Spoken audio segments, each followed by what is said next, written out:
It took a school, a shiver, a den, a clutter, a skulk, a herd, and a whole pack of artists to get the bad guys looking sharp.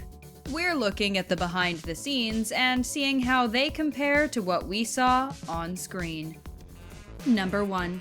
Don't you wish you had a dance partner who could just spin you around like gravity doesn't make sense? One thing you may or may not know about animation is that artists rely on real-life sources more often than not. And that means bringing in choreographers to design the dance sequences. It makes total sense to us. However, the problem with a movie like The Bad Guys, as opposed to something like Encanto, is that these characters are animated anthropomorphic animals. Say that 10 times fast. And so, the animated anthropomorphic animals have a far more stylized movement, and nothing is off the table. The choreographer, Susan Meisner, had a leg up on the production though. Excuse our puns, as she had worked with Sam Rockwell before, and she knew the way he moved. And she just adored what Saucy brought to the table, as she had a lot of hips and sass. I was hoping you were gonna ask me to dance. Enough dancing, we've got a job to do. Number 2. What time is it, Mr. Wolf? We're gonna pretend to go good. First up, we're taking a look at the big, bad wolf. Master of disguise. A wolf in sheep's clothes. A wolf in grandma's glasses. No, wait. Mr. Shark is the master of disguise.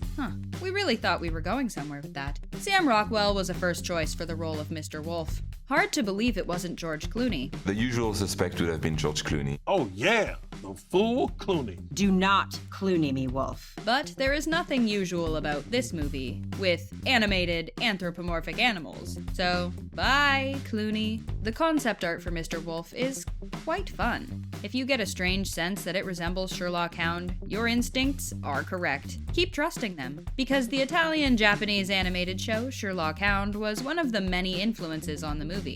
It doesn't seem like they ever considered the round-faced Mr. Wolf from the books. Instead, they played with all types of body shapes and levels of deviousness.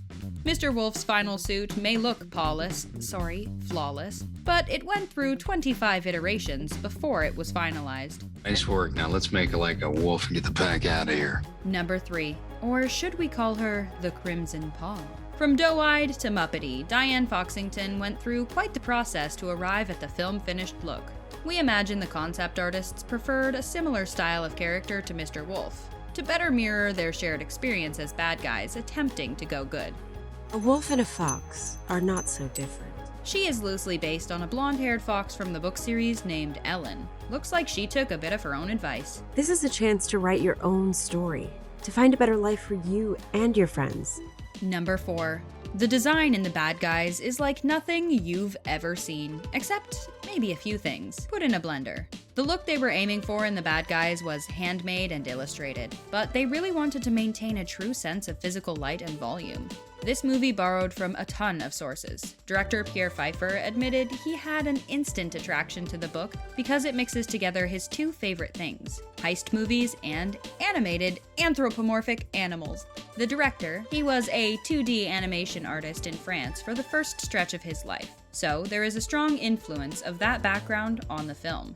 To craft the style, he borrowed from sources such as Ernest and Celestine, Lupin III, The Castle of Cagliostro, Hayao Miyazaki, and Sherlock Hound, which we mentioned earlier.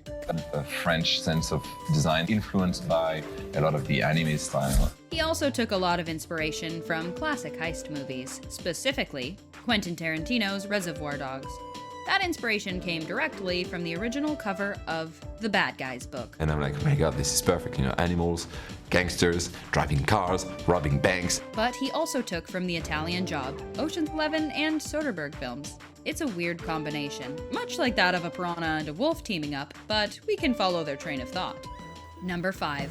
Professor Marmalade sounds like he belongs in Paddington Bear. Good morning, students of goodness. Diane Foxington isn't the only one who got a name change. Oh, goody. In the books, Professor Marmalade is actually called Kajip, Blower, Hagukoin, Waruk, Glyer, Wuffa, Heklawajifwa, Exalhawa.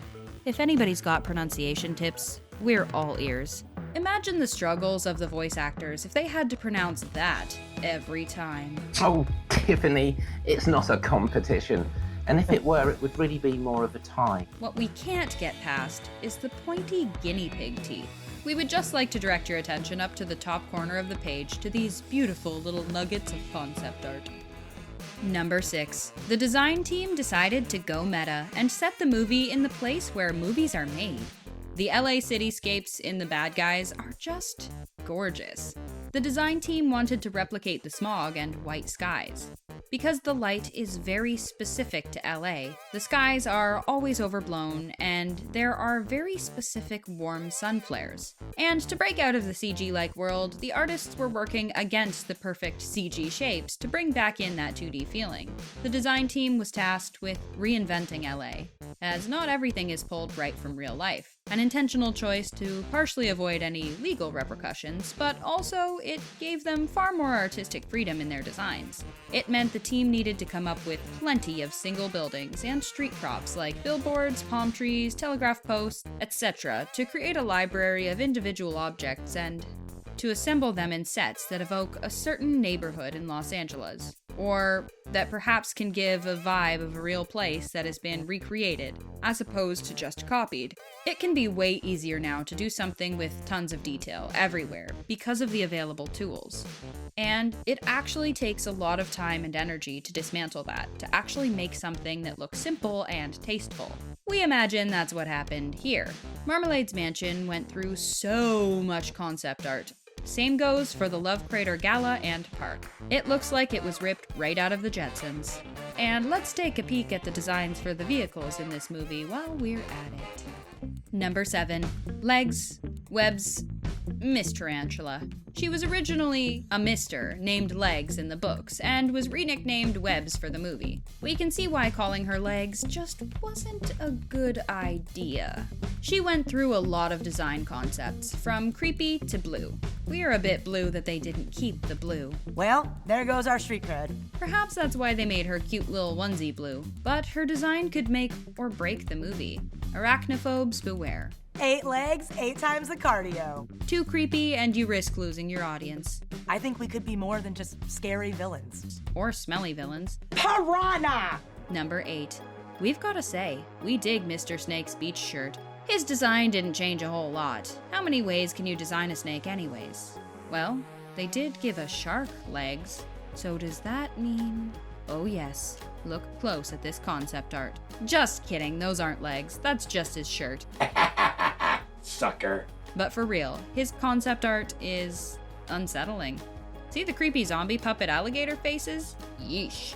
Go bad or go home. Number 9. Mr. Shark was the master of design as well as disguise. We could have had a pitch black Mr. Shark or even a hammerhead Mr. Shark, but neither of these would have honored the book design. Hey, did you get hit on the head? Don't mess with perfection. I got this. Number 10. Mr. Piranha was almost a suave fellow. Let's do this! Sorry, buddy, it didn't happen. I ain't angry, you're angry. It would be hard to imagine him with such a shrill voice. Surprise! Actually, something about some of these images gives us SpongeBob vibes. Can you see it? What? No, I fart when I'm nervous. Finding the right balance for Mr. Piranha could not have been easy. Number 11. In the book, Tiffany Fluffit was actually a cat. That explains the last name. Tiffany Fluffit, Channel 6 Action News. The bad guys have struck again. If they'd kept Fluffit a cat, we would have demanded a raining cats and dogs joke while she did the news. What we adore about the concept art for her is all of the fun hairstyles they were exploring for her character. And Misty Luggins didn't even exist in the books. By the looks of this concept art, the creative team had considered making her a dude at one point too. We're happy with their decision. Or else we wouldn't have the vocal stylings of the great Alex Borstein. Case closed! I win! Number 12. Imagine being washed away by a wave of guinea pigs. So fluffy. So nightmarish. Have you ever wondered how movies animate an army of zombie guinea pigs? No? Us neither. Well, the zombie guinea pig army, as you can imagine, took a lot of work to create. The Bad Guys gives us hope for the future. And not just a sequel, but that we will see more unique art styles and lead characters. Hollywood needed a real shakeup, and we don't say that just because this movie was set in LA. What do you think of this new generation of animation we've been launched into? From movies like Into the Spider-Verse, to The Mitchells vs. the Machines, to Turning Red, and now this? Are you liking that the studios are switching up their art styles, or do you think what they already had was working? Let us know your thoughts in the comments, and thanks for hanging out with us here at The Things.